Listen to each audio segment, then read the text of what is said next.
अस्सलाम वालेकुम my YouTube family. उम्मीद करती हूँ आप बिल्कुल ठीक होंगे। तो आज मैं आपके साथ शेयर करने जा रही हूँ टी केक की ऐसी रेसिपी जिससे आप अपना कारोबार शुरू कर सकते हैं। ये टी केक की रेसिपी इतनी अच्छी रेसिपी है कि अगर आप इसे बनाकर किसी को ट्राई करवाते हैं तो मुझे यकीन है कि उनको आपका केक बहुत पसंद आएगा और आपको वो मज़ीद ऑर्डर्स देंगे। इस केक को बनाना बहुत सिंपल है और घर पे पड़ी चीज़ों के साथ आप इसको बना सकते हैं।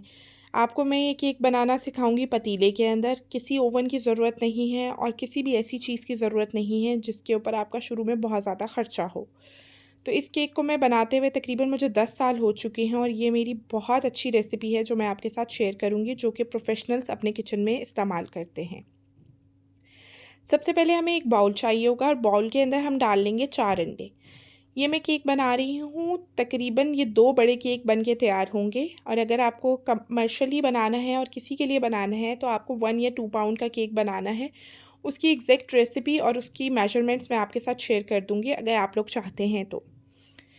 केक के लिए सबसे ज़्यादा इम्पॉर्टेंट है कि आपका जो जिस भी आप बाउल के अंदर बना रहे हैं वो बाउल आपका बिल्कुल ड्राई होना चाहिए, उसमें पानी किसी किस्म का नहीं होना चाहिए और अगर है तो आप उसको खुश्क कर लें। अंडे आपके रूम टेम्परेचर पे होने चाहिए और अगर आपके अंडे ज़्यादा ठंडे हैं तो आप निकाल कर उसे 5 मिनट के लिए फ्रिज से बाहर रख दें। और अगर गर्मियों का सीज़न है और अंडे बाहर पड़े हुए हैं तो तकरीबन 5 से 10 मिनट के लिए आप फ्रिज या फ्रीज़र में रख दें। अब मैं इसे इलेक्ट्रिक बीटर की मदद से इसे अच्छी तरह से बीट कर लूँगी। इसके लिए बीटर कभी भी कंपल्सरी नहीं है, आप बीटर के बगैर भी बहुत अच्छा केक बना सकते हैं और मैंने बीटर के बगैर भी बहुत दफ़ा केक बनाए हैं और बहुत अच्छा केक बन जाता है बीटर के बगैर भी। यहाँ पर हम इसे अच्छी तरह से बीट कर लेंगे और इतना बीट करेंगे कि इसका कलर चेंज होने लग जाए। और इसके बाद हम इसके अंदर शामिल करेंगे पिसी हुई चीनी। पिसी हुई चीनी यहाँ पर आपको चाहिए होगी 1.5 कप। 1.5 कप पिसी हुई चीनी आप ग्राइंडर की मदद से आप चीनी का पाउडर बना के रख लें और 1.5 कप आपको पिसी हुई चीनी शामिल करनी है इसके अंदर थोड़ी थोड़ी करके। अंडों और आप चीनी को जब अच्छी तरह से फेंटेंगे तो उसके बाद इसका कलर बहुत लाइट और बहुत अच्छा इसका टेक्सचर आ जाएगा। इसका कलर लाइट येलो कलर में चला जाएगा। और आप जब इसे हाथ की मदद से भी कर रहे हों तब भी आप लोगों ने इसी चीज़ का ध्यान रखना है कि आपकी चीनी जो है वो बहुत अच्छी तरह से इसके अंदर मिक्स हो जानी चाहिए। यहाँ पे मैंने थोड़ी थोड़ी करके चीनी शामिल की थी और इसको मिक्स कर रही हूँ और यहाँ पे हमारा बैटर जो है वो बन के तैयार हो चुका था। इसके बाद हम लोग जो इसके अंदर चीज़ें शामिल करेंगे वो आपके साथ शेयर करूँगी, मगर इसके साथ मैं आपके साथ एक इम्पॉर्टेंट टिप शेयर करूँगी। अगर आप लोग इसके अंदर इसके साथ वनीला एसेंस के साथ साथ आप इसके अंदर लेमन एसेंस शामिल कर लेते हैं तो उससे भी आपका केक बहुत अच्छा बनता है। यहाँ पर मैं चूल्हा चलाकर और पतीला प्री हीट होने के लिए रख दूँगी जिसके अंदर हमें केक को बेक करना है। और पतीले को आपको 10 से 15 मिनट पहले रखना है प्री हीट होने के लिए, ताकि आपका पतीला अच्छी तरह से प्री हीट हो जाए। यहाँ पर हम लोग अपने पतीले को रख देंगे प्री हीट होने के लिए और उसके बाद अपना जो केक का बाकी का सामान है उसको तैयार कर लेंगे। यहाँ पे अंडे हमारे अच्छी तरह से फट चुके थे। उसके बाद हम इसके अंदर शामिल करेंगे बाकी के सारे इंग्रेडिएंट्स जो मैं आपके साथ शेयर करूँगी। तकरीबन 7 से 8 मिनट का टाइम लगता है अंडों को अच्छी तरह बीट होने के लिए। अंडे जब आपके अच्छी तरह से बीट हो जाते हैं, लाइट कलर जब इसका आ जाता है तो उसके बाद आपको इसके अंदर वनीला एसेंस और मैदा शामिल करना होता है। तो यहाँ पर अंडे हमारे अच्छी तरह से बीट हो चुके थे। हम इसके अंदर शामिल कर रहे हैं वनीला एसेंस और वनीला एसेंस मैंने यहाँ पर 2 टीस्पून शामिल किया है। और अगर आपके पास इन केस ऑफ इमरजेंसी आपके पास वनीला एसेंस नहीं है तो आप इसके अंदर लेमन जूस भी शामिल कर सकते हैं। और अब हम इसमें एंड में इसके अंदर शामिल करेंगे मैदा, और मैदा यहाँ पर मैं इस्तेमाल कर रही हूँ 2 कप। और 2 कप मैदा हम लोगों ने छान कर इसके अंदर शामिल करना है। मैदे को हम लोगों ने अच्छी तरह से छान लेना है और छानने के बाद इसके अंदर शामिल करना है और कट एंड फोल्ड की टेक्निक की मदद से हमें इसे अच्छी तरह से मिक्स कर लेना है। यहाँ पे ध्यान आपने ये रखना है कि आपका जो मैदा है वो अच्छी क्वालिटी का हो और मैदा आप किसी स्टोर से ही लें। मैदा आपको बाहर से भी तकरीबन उतने ही पैसों में मिलता है, स्टोर पे भी उतने ही पैसों का मिलता है, शायद 10 या 20 रुपए का फ़र्क होगा, मगर ये है कि मैदा आप अच्छी क्वालिटी का लेंगे तो आपका केक बहुत अच्छी तरह से तैयार हो जाता है। और आप चाहें तो इसको मैदे को 2 से 3 दफ़ा छान कर भी इस्तेमाल कर सकते हैं। इससे आपका केक बहुत अच्छा बन के तैयार होगा और बहुत सॉफ्ट बनेगा। तो यहाँ पर हमने थोड़ा थोड़ा करके मैदा इसके अंदर शामिल किया है और इसके बाद हम इसके अंदर शामिल करेंगे बेकिंग पाउडर। बेकिंग पाउडर यहाँ पर हमें चाहिए होगा 2 टीस्पून और इसको भी हमें छान कर इसके अंदर शामिल कर लेंगे और उसके बाद कंबाइन कर लेंगे।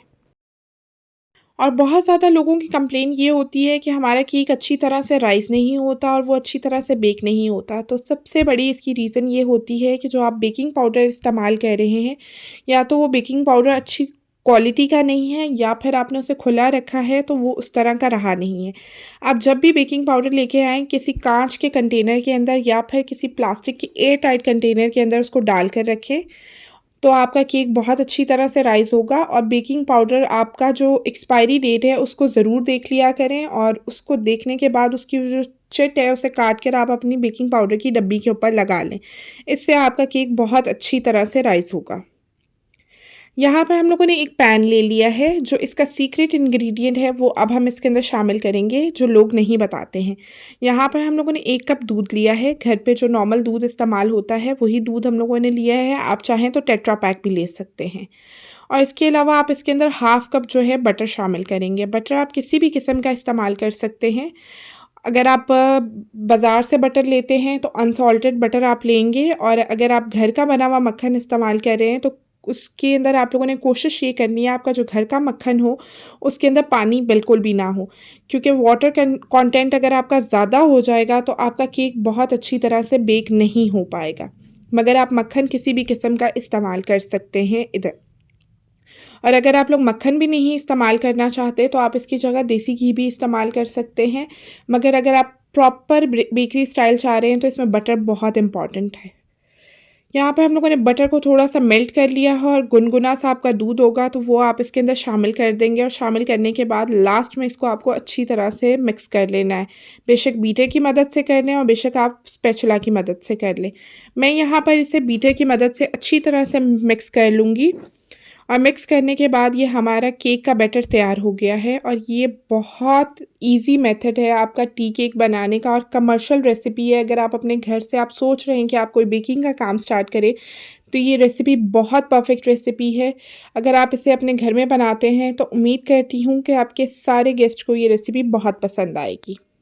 यहाँ पर हम लोगों ने 2 पैन ले लिए हैं, और पैन के अंदर नीचे हम लोगों ने बेकिंग पेपर लगा लिया है। साइडों पे लगाने की कोई ज़रूरत नहीं है, साइड पे आप सिर्फ ग्रीस कर लें उसको। और यहाँ पर हम लोग अपना बैटर जो है उसको पोर कर लेंगे, और पोर करने के बाद अगर आप चाहें तो थोड़ा-सा आप इसके अंदर ज़र्दा रंग भी इस्तेमाल कर सकते हैं, मगर मैंने इसके अंदर कोई भी कलर नहीं इस्तेमाल किया। अगर आप चाहें तो आप ऐड कर सकते हैं।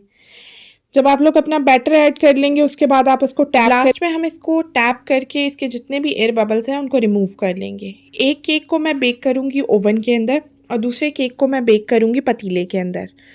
जो ओवन वाला केक है वो मैं इस वजह से बेक कर रही थी क्योंकि मुझे जल्दी केक चाहिए थे, और मैंने ये पतीले वाला मेथड इस वजह से किया था ताकि आप लोग इस चीज़ को सीख सकें और केक अपने घर पे बना सकें। ये जो हमारा प्री हीटेड पतीला था इसके अंदर हम लोग अपना पैन रख देंगे जिसके अंदर भी हमें बेक करना है। इसके लिए कंपल्सरी नहीं है कि आपके पास यही वाला सांचा हो। आप चाहें तो अपने घर के किसी भी सिल्वर या स्टील के बर्तन के अंदर भी केक बेक कर सकते हैं। तकरीबन 40 से 45 मिनट लगते हैं केक को पतीले के अंदर बेक होते हुए, और यहाँ पे आँच हमें बहुत ज़्यादा स्लो रखनी है, बहुत तेज़ आँच पे आपका केक जल जाएगा। तो यहाँ पर हम लोगों का केक बहुत अच्छा सा बन के तैयार हो चुका था, और हम चेक कर लेंगे कि ये केक तैयार है या नहीं है टूथपिक या स्क्रूर की मदद से। केक हमारा बहुत अच्छे से तैयार हो चुका था, और इसके बाद हम लोग इसको निकाल लेंगे।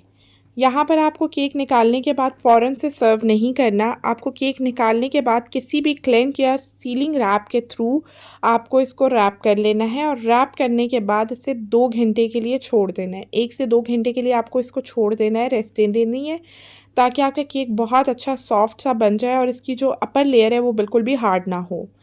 यहाँ पर हम इसको अच्छी तरह से कवर करने के बाद 2 घंटे के लिए छोड़ देंगे। और हमारा जो पतीले वाला केक था वो पहले बन के तैयार हो चुका था, और जो हमारा ओवन वाला केक था वो अभी तैयार नहीं हुआ था। ये डिपेंड करता है आप कितनी क्वांटिटी बना रहे हैं। कभी भी सेम जो मेथड है उसी तरह से आपका नहीं बनता। इसके अंदर जो बैटर था वो हमारा कम था, और बड़े वाले मोल्ड के अंदर बैटर हमारा ज़्यादा था। इस वजह से वो वाला केक अभी हमारा स्टिल बेक हो रहा था। यहाँ पे हम लोग अपने केक को डीमोल्ड कर लेंगे, और डीमोल्ड करने के लिए आप लोगों को सबसे पहले एक छुरी चाहिए, और छुरी की मदद से आप इसके किनारे जो हैं वो अलहदा कर लेंगे। अच्छी तरह से छुरी को चलाते हुए इसके किनारे अलहदा कर लेंगे, और अलहदा करके उसके बाद इसको डीमोल्ड करेंगे। यहाँ पर मैं इसको इसके किनारे सेपरेट कर रही थी और इसको मैंने डीमोल्ड किया। पहली दफ़ा में ये डीमोल्ड नहीं हुआ, उसकी वजह ये थी कि जो किनारे थे वो अच्छी तरह से सेपरेट नहीं हुए थे। अगर आपका भी केक इस तरह डीमोल्ड नहीं होता तो आपने परेशान नहीं होना है। आप इसे दोबारा से छुरी की मदद से अलहदा करें और अलहदा करने के बाद इसे दोबारा से डीमोल्ड करें। यहाँ पर हमारा जो केक था वो बहुत अच्छा सा बनके तैयार हो चुका था। इसके बाद आप इसको डीमोल्ड करने के बाद अपनी साइज़ के अकॉर्डिंग इसे कट कर लें। इसके ऊपर बहुत अच्छा कलर आ गया था, गोल्डन ब्राउन सा कलर था और टेस्ट में भी ये बहुत अच्छा बनके तैयार हुआ था। इसे हम काट लेंगे और काटने के बाद हम इसे सर्व करेंगे। इसकी शेल्फ़ लाइफ़ जो है वो तकरीबन 2 हफ़्ते तक है। आप इसे फ्रिज में एयर टाइट कंटेनर के अंदर फ्रिज में रख सकते हैं। 2 हफ़्ते तक ये बहुत अच्छा रहता है और आप इसे 30 सेकंड माइक्रोवेव करके सर्व कर सकते हैं।